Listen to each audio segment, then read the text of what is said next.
Danger might be closer than you think. Before we begin, like this video, comment where and what time you're watching from, and subscribe for more chilling stories. Now turn off the lights, get comfortable, and let's dive into the unknown. I was 17 that Easter weekend, and for the first time, my mom trusted me to stay home alone. She worked double shifts at the hospital, and money was tight, so it just made sense. We lived in a small, quiet neighborhood just outside Pittsburgh, one of those places where people leave their doors unlocked and still wave to each other from the porch. I wasn't scared or anything. I had plans to binge old movies, eat cereal for dinner, and sleep in until noon. What I didn't expect was how fast that sense of safety could vanish, like the air shifting before a storm, subtle at first, then unmistakable. It started with a leak, nothing dramatic, just the pipe under the laundry sink dripping into a bucket. Mom called this local plumber, a guy named Roy, or Ray, I can't remember now. He came by Saturday morning while she was still home, showed up in this dusty white van with a peeling company logo on the side. He looked normal enough, late 40s, maybe early 50s, with thinning gray hair and a weird habit of cracking his knuckles every few minutes. But what stood out to me was how much he talked. Not in a friendly way, more like prying. He asked if I went to the local high school, if I had a boyfriend, what kind of music I liked, if I was the type to sleep in late. I laughed it off and kept my distance, but something about the way he lingered on my answers felt off.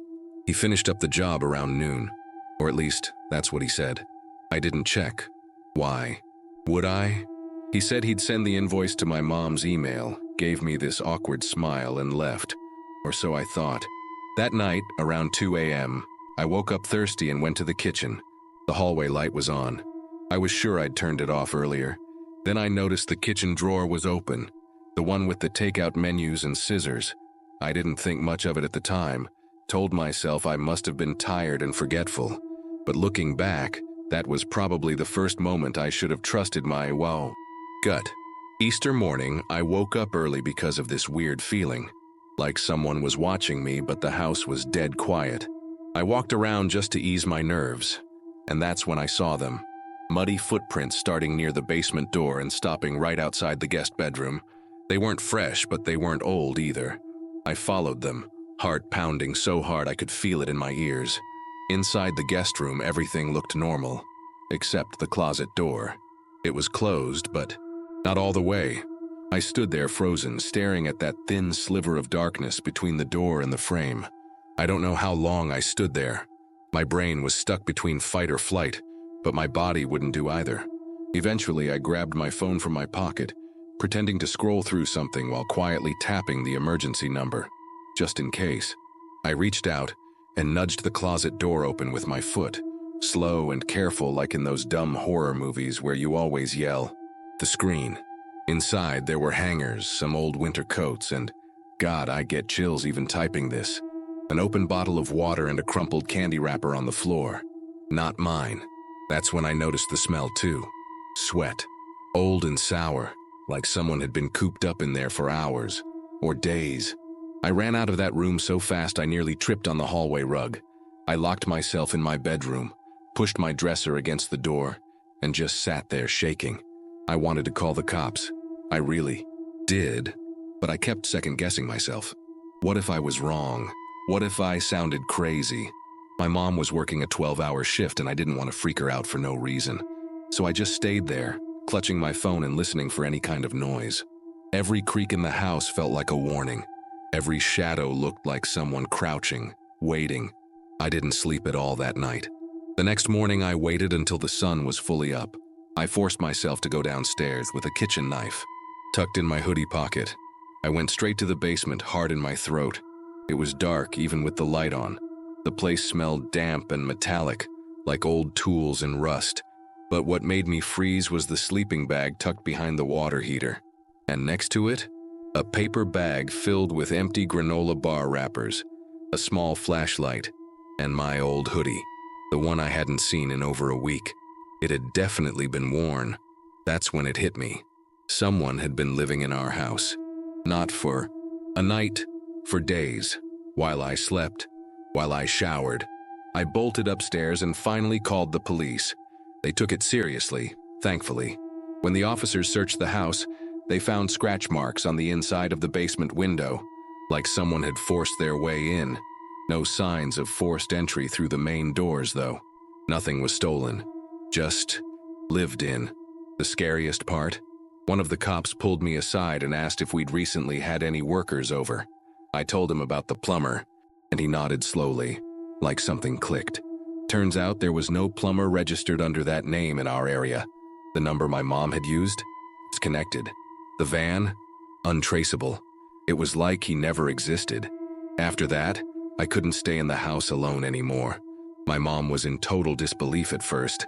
Not that something had happened, but that it had happened like that, right under our noses. We changed the locks, added cameras, got motion sensors, all that, but it didn't fix the way I felt. I'd stand in the shower and picture him behind the curtain. I'd wake up in the middle of the night, convinced someone was under my bed. Even after the police assured us they didn't think he'd come back, I couldn't shake the thought. What if he never really left? What if he'd been watching us longer than we knew? A couple weeks later, I found a screwdriver wedged under the back porch. One we never used. It was rusted, like it had been there a while. I told myself it didn't mean anything, but my stomach turned every time I thought about that basement. The worst part? I kept remembering those questions he asked me, like he wasn't just making conversation, like he was studying me, learning my patterns, finding out when I'd be home alone. Looking back, it wasn't just creepy, it was strategic. I still don't know what he wanted. He didn't steal anything. He didn't hurt me. But he invaded my space in the most personal, violating way possible. And he did it quietly. That's what haunts me the most. It wasn't some dramatic break-in or loud encounter. It was the silence, the subtle signs, the calm before the realization that someone had been inches away while I slept. There are still nights I wake up in a panic, convinced I heard footsteps. Therapy has helped a little, but I don't think I'll ever feel truly safe again. If there's one thing I learned, it's to never ignore your instincts. That weird vibe, that slight unease, listen to it. I was lucky. Nothing happened to me physically, but it could have gone a very different way. And I hate that I'll probably never know who he was or why he chose our house. All I know is I wasn't alone that Easter weekend. And maybe, for a while, I hadn't been alone at all. Story 2. This happened when I was 10 years old on Easter Sunday, in a small town called Millbrook, Alabama.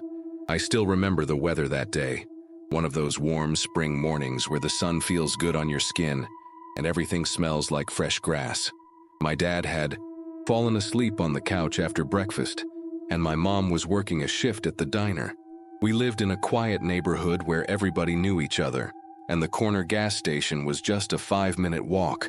I asked my dad if I could go grab some candy with the Easter money my grandma sent. He mumbled something like, "Sure, but be quick," before turning over.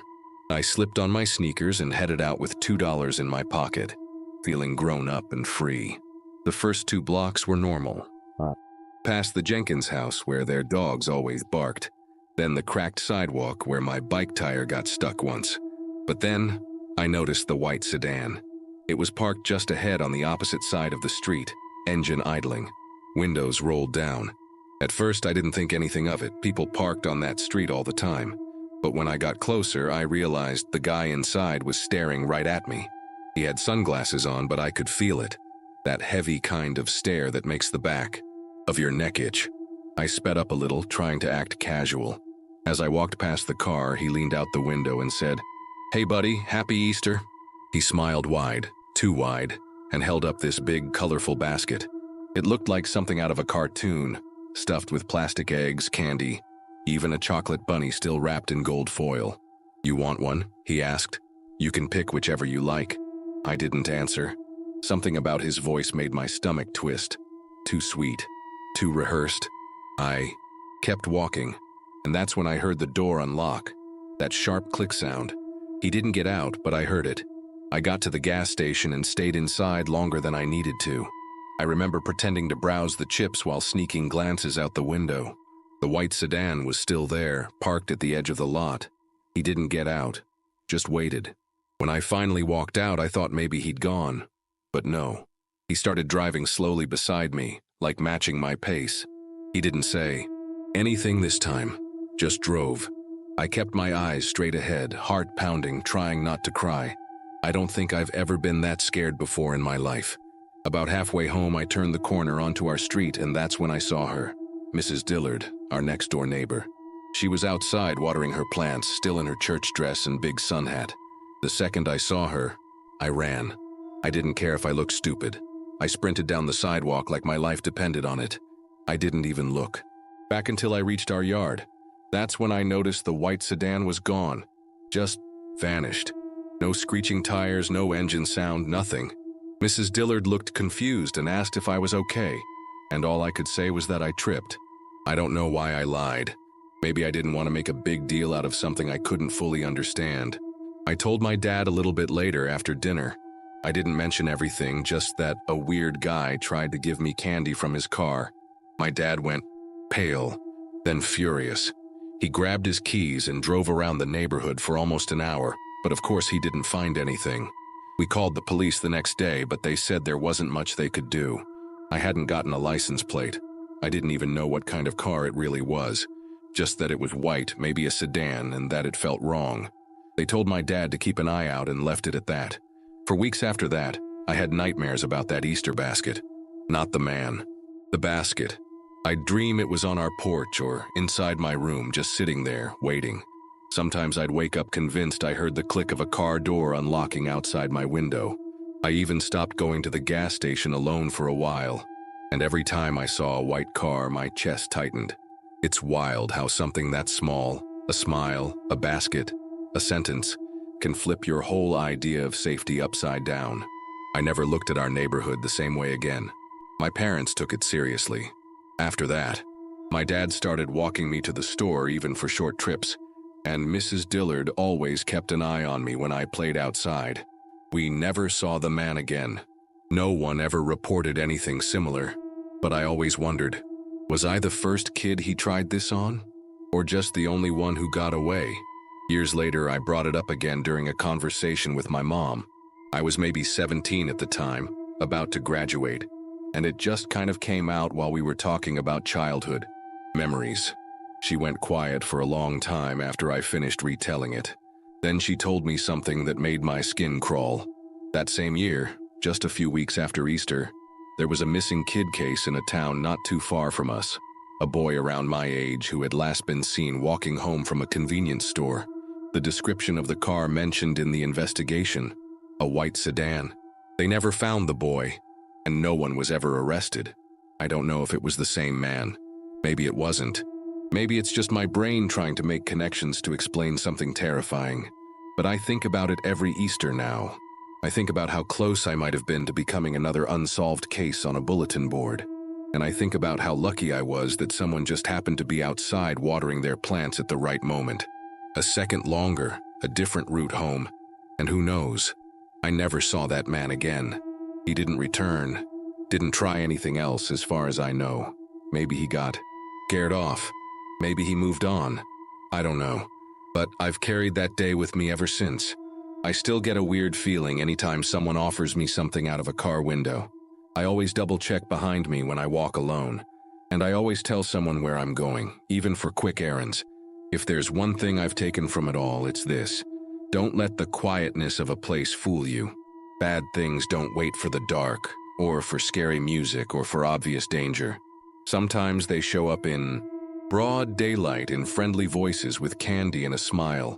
And sometimes all that stands between you and something awful is a neighbor in a sun hat with a garden hose. Story 3. I was 12 the year this happened, and Easter break meant one thing: staying at my grandma's house in rural Pennsylvania. She lived in a 2-story farmhouse that had been in our family for generations. Creaky floors, floral wallpaper, and that faint, constant smell of lavender and old wood. I loved it there. Usually, it was quiet, cozy, and filled with the kind of warmth only a grandma's house can have. That year, my cousins were staying too, and I was excited for our annual backyard egg hunt. But something felt different that week. Not bad exactly, just off. Like the house was holding its breath. It was 2 nights before Easter when I overheard them. My aunts and uncles joking in the kitchen about planting chocolate eggs early so the kids wouldn't catch on. I was sitting at the top of the stairs pretending to be asleep, but my ears perked up at that. I decided I'd try to stay up that night and catch them in the act. You know, finally prove they were the Easter Bunny. I brought a flashlight under the covers and kept the curtains slightly open so I could see if anyone came in through the backyard. The plan was to wait until I heard something and then sneak a peek. Simple. But what actually happened was anything but simple. It was around 2 a.m. when I heard it. The back door, creaking open, not like someone casually entering, more like a careful, slow push. I froze. No footsteps up the stairs, no whispering, just one soft creak, then silence. My flashlight was still in my hand, but I didn't dare turn it on. Every part of me was screaming to hide, to move, to do something. But I just lay there, eyes wide, heart pounding so loud I was sure it echoed through the whole room. I kept waiting for laughter, for the sound of my uncle chuckling while placing eggs near the hallway. But nothing came. I must have stayed like that for a full hour, eyes fixed on the door, listening. My body stiff with fear but trying to rationalize it. It's probably just Uncle Mike, I whispered to myself. Or maybe the wind. But when I finally drifted into a shallow, anxious sleep, the unease hadn't gone away. And the next morning when I woke up and rolled over, I felt it. Something soft behind me on the pillow. I turned, and there it was. A small stuffed rabbit, but not new. Not like the toys we'd find in a store. This thing was dirty. Matted fur, one button eye missing, and a faint smell of mildew. My stomach dropped instantly. I sat up in bed staring at that rabbit like it might move. It wasn't mine. I knew that immediately. It looked like it had been sitting in a box for years, the kind of toy you find in an attic and leave behind. I picked it up with the edge of my blanket, not wanting to touch it directly. And that's when I noticed something even worse. Muddy. Footprints on the carpet. They weren't big, but they weren't small either. Adult-sized, leading from the bedroom door to the edge of my bed. Then, they stopped. No prints leaving. No trail going back to the stairs. Like someone had come in, stood beside me, placed that rabbit on my pillow, and vanished. I ran downstairs still in my pajamas, clutching the stuffed rabbit like it was evidence. My grandma was in the kitchen making eggs, and I remember just blurting out, "Who put this in my room?" Everyone looked confused. My cousins shrugged. One of my uncles even laughed, thinking it was a prank. But when I showed them the footprints, the mood shifted instantly. My grandma went pale. She checked the back door, which was locked, but the chain was off. The chain that's always on at night. She looked at me, then at the rabbit and said, "I've never seen that thing before in my life." We searched the whole house, the closets, the attic, even the crawl space in the basement where no one ever went. Nothing, no signs of forced entry, no windows broken, nothing taken.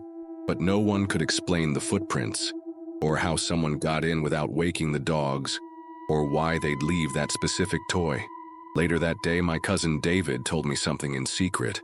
He said he woke up in the middle of the night and thought he saw someone standing at the end of the hallway, just a dark shape, too tall to be any of the adults. But when he blinked, it was gone. He didn't say anything until after I showed them the rabbit. That night, none of us slept upstairs. We made a blanket fort in the living room and kept all the lights on. My grandma didn't argue. She even left a kitchen knife on the side table, something I had never seen her do. She said it was just in case, but no one asked in case of what. The rabbit stayed on the porch until trash day. We wrapped it in 2 plastic bags and tossed it in the bin. But I swear, and I know how this sounds, the next morning, it was lying in the grass beside the garbage can, damp from the dew, like someone had taken it back out, or never intended for it to be thrown away. Still, every Easter, I find myself waking up around 2 a.m. I don't set an alarm or anything. My body just knows, and I always end up sitting in bed, staring at the door, listening. I've moved houses since then. I live in a completely different state, but it doesn't matter. That feeling? It followed me, like a memory that refuses to fade, or worse, like something that isn't done with me yet. I've told this story a few times over the years, and most people just nod politely. Some even laugh nervously, like they think I'm exaggerating. I don't blame them. I probably would too if I hadn't lived it. But I did. And no matter how much time passes, I still remember the way that stuffed rabbit felt in my hands. Damp, heavy, wrong. It wasn't just a toy. It was a message. One I still don't fully understand. Was it a warning? Symbol? A gift from someone who never wanted to be seen? Or maybe from someone who once lived there and never really left? And what about the girl in the photo? Marlene. What happened to her? Why was she holding the same rabbit decades earlier? Did she live in that house? Did she disappear? I've tried to find out more. Searched old records, asked around, even posted on some local forums. Nothing. No missing person named Marlene in that town from 1979. No deaths at the property. No family members who remembered anything useful. It's like the photo was the only trace she ever existed. And that somehow makes it worse. Because if someone can vanish without leaving a single ripple behind, what's to stop it from happening again? All I know is this. Something stepped into that house that night. Something that wasn't one of us. It came in quietly, left no signs of entry, brought a gift, and disappeared, like it had done it before. Maybe dozens of times, maybe to dozens of houses. And if it really was trying to send a message, then I heard it loud and clear. I just wish I knew what it meant. Story 4. I was a single mom living in a small apartment complex in Tallahassee when this happened. My daughter Ava had just turned 6, and Easter was always her favorite time of year. The colors, the candy, the egg hunts. That Sunday, the local community center organized a big Easter egg hunt at the park nearby. It was the kind of event with face painting, games, music, and way too many kids screaming over chocolate. I figured it'd be a good way to distract her while I got some fresh air. It was warm out, breezy, with that smell of cut grass and sunscreen in the air. Everything felt normal at first, happy even. We'd been there maybe 30 minutes when I noticed the man in the bunny costume. At first glance, it didn't seem odd. I assumed he was part of the event. But the longer I watched, the more I realized something was off. His costume was cheap looking, like one of those scratchy ones you'd buy last minute at a party store. The eyes on the mask weren't aligned properly, and the fur looked matted, dirty at the feet. He wasn't doing anything wrong exactly, but he wasn't doing anything right either. He wasn't handing out candy. He wasn't posing for photos. He just stood around, shifting from one spot to another, always close to the kids. Too close. I kept my eyes on him. Every time I looked away for even a second, I'd spot him in a different area. Behind the bouncy castle, then near the snack table, then by the sand pit. He never interacted with the other adults. Not once. And no one from the staff seemed to acknowledge him either. That's when I started to feel uneasy. At one point, Ava ran toward the jungle gym and I followed, but I got stuck for a second talking to another parent. When I looked up, I saw the man in the bunny suit crouched near the bottom of the slide, holding out a piece of candy to a little girl I didn't recognize. I moved fast. I didn't make a scene, not yet. I just walked over quickly, pretending to look for Ava, but watching him the whole time. When the little girl's mom noticed and came over, he stood up fast and walked away. Not ran. Walked. Calm. Unbothered. Like he knew he wasn't going to be stopped. The mom looked confused, but I could tell she didn't register how weird it really was. I, on the other hand, was starting to feel something cold settling in my chest. That gut-deep sensation that something was very wrong. I tried to find someone in charge, a volunteer, a staff member, anyone, to ask if they knew who the man in the bunny costume was. But nobody could give me a straight answer. One woman said she thought he was part of the entertainment. Another said she assumed he was with the city, but no one could tell me his name or where he came from. That's when it hit me. No one hired him. He had just shown up, blended in, used the chaos and the costumes to hide in plain sight. I felt sick to my stomach. I scooped up Ava, told her we were going to get snow cones, and started scanning the park, trying to keep track of where he'd gone. I spotted him again near the parking lot, standing by a tree, just watching. He wasn't even pretending to be part of the event anymore. His hands were at his sides, and he was completely still, staring toward the playground, like he was waiting for something, or someone.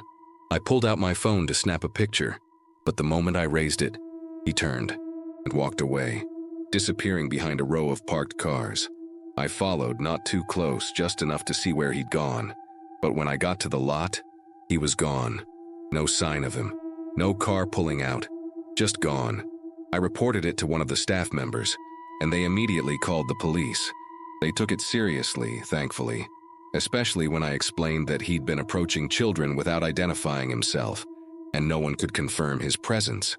But by the time the officers showed up, the park had cleared out. No witnesses, no photos, just my word and a half-remembered bunny costume. I felt crazy, like maybe I'd overreacted. But that night, that's when everything changed, and I knew I wasn't imagining anything. Around 10 p.m. after Ava had gone to sleep, I went to take the trash out. As I walked toward the dumpster behind our building, I saw a car parked across the street. A dark sedan, headlights off. I almost didn't notice it at first, but then I saw movement.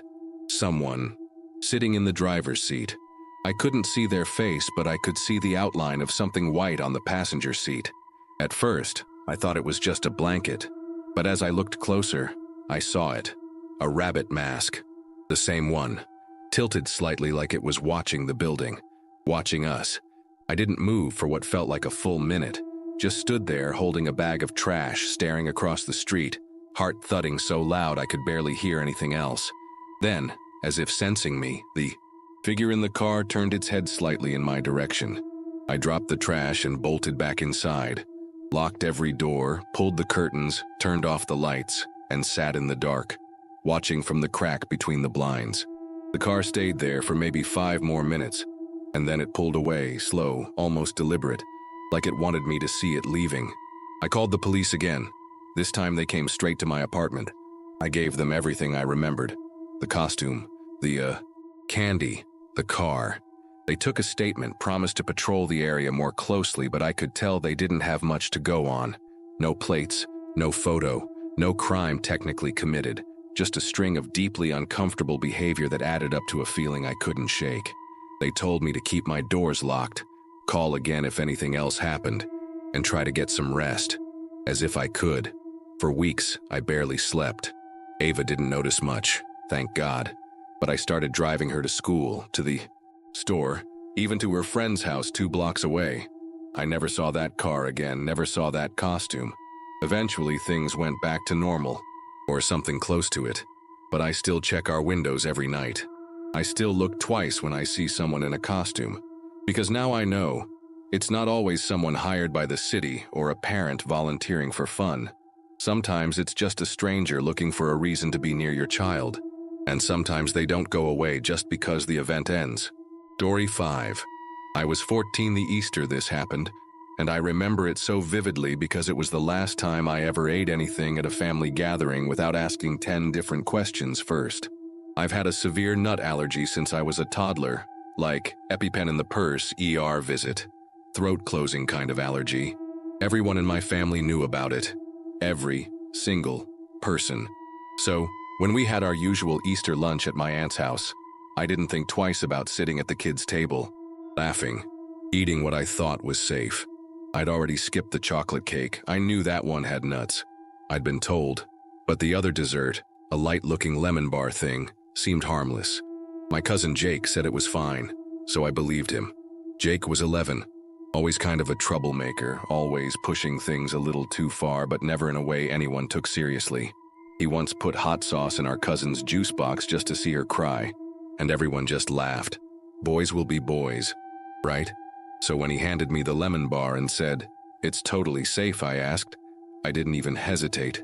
I remember the texture was kind of sticky, sweet, but within seconds of swallowing, I knew something was wrong. My throat tightened like someone had their hands around it. My chest got heavy. My skin started burning. I could barely speak, barely breathe, and then everything turned into chaos. I remember my aunt screaming, my mom trying to stab my thigh with the EpiPen while my legs gave out, my uncle running for the car, someone, maybe my dad, carrying me like a rag doll and shoving me into the back seat. I could hear Ava, my younger cousin, crying. And through it all, Jake just stood there, blank, not scared, not shocked, just watching. Like he wasn't surprised, like this was something he expected to happen. That image has never left me. The ambulance met us halfway, thank God. They got my breathing stabilized, gave me a shot, and rushed me to the ER. I stayed overnight for, observation. The doctor told my mom I was lucky. 5 more minutes and my airway might have closed completely. My mom was wrecked. She kept blaming herself for not watching what I ate. But I told her what happened. About Jake. About how he told me it was safe. And when she asked my aunt about it, that's when things got dark. My aunt went quiet, then defensive. Said Jake was just being a kid, that maybe he didn't know. Maybe the recipe had changed. But I knew better. Jake knew. He always knew. A few days later, once I was back home and things had calmed down a bit, my mom sat me down and said something that stuck with me. She said, "Intent doesn't always matter when the outcome could kill someone." And then she told me what Jake had admitted when questioned again, this time by my uncle. Apparently, he thought it would be funny to see if I would really react the way everyone always said I would. He added almond extract to the lemon bars when no one was looking. Not as a prank, not as a scare, just to see what would happen. Like I was some kind of science experiment. My blood went cold hearing that. I don't think I've ever been angrier in my life. Not just at Jake, but at how the adults handled it afterward. My aunt begged my mom not to press charges, not to ruin his life over a mistake. A mistake. That word echoed in my head for days. A mistake is when you drop a glass of juice, not when you almost kill someone on purpose. The family swept it under the rug like it was just one of those weird holiday stories, and I was expected to let it go. Move on, be the bigger person, but I couldn't. I still can't. After that, I refused to go to any family events where Jake would be. I skipped Thanksgiving, Christmas, even birthdays. Everyone said I was being dramatic, holding a grudge. My grandma even told me I needed to forgive for my own peace. But no one had to live in my body that day. No one had to feel their lungs tightening while a kid watched without blinking. No one had to lie awake for months, replaying every second and wondering what would have happened if the ambulance had been 5 minutes later. Forgiveness doesn't come easy when you nearly die for someone else's amusement. To this day, I still check every label, even if I've eaten the same thing a dozen times before. I don't take anyone's word for it, not even family. And I always keep 2 EpiPens on me instead of 1. I learned the hard way that people can know your life is on the line and still treat it like a joke. Jake never apologized, not once, and that silence said more than any apology ever could. A few years later, I heard Jake was suspended from school for pulling a stunt on another kid. Not allergy-related, but something mean enough to get the attention of the principal. It didn't surprise me. Honestly, it just confirmed what I already knew, that what happened to me wasn't a one-time thing. It was part of who he is. People like Jake don't just grow out of it. They test boundaries. And when no one holds them accountable, they learn that those boundaries don't matter. I wasn't the last person he would hurt, just the first who almost died from it. I've had friends tell me they don't understand why I still talk about it, why I bring it up when I do. But I think about it like this. If I don't talk about it, Jake wins. That fear I felt, that choking, helpless fear, stays locked inside, and no one learns from it. And the truth is, I'm not telling this for pity. I'm telling it so people understand how real allergies are, how one small joke could mean the difference between life and death, how sometimes the danger isn't an accident, it's a person. My relationship with my family never really went back to normal after that.